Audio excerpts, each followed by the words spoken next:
தஞ்சை மாவட்டம் திருவோணத்தில் பட்டா மாற்றம் செய்ய 5000 ரூபாய் லஞ்சம் பெற்ற கிராம நிர்வாக அலுவலர் முருகேசனை புரோக்கருடன் கையும் களவுமாக லஞ்ச ஒழிப்பு போலீசார் கைது செய்தனர். ரசாயனம் தடவிய பணத்தை லஞ்சமாக பெறும்போது மறைந்து இருந்த லஞ்ச ஒழிப்பு போலீசார் இருவரையும் கைது செய்தனர்.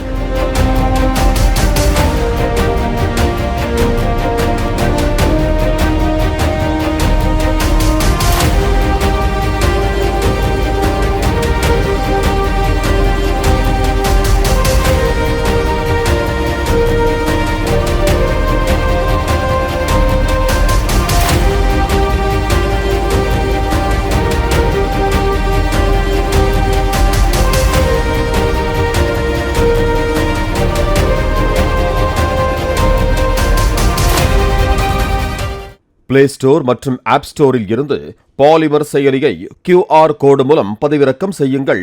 செய்திகளை உடனுக்குடன் பெறுங்கள்.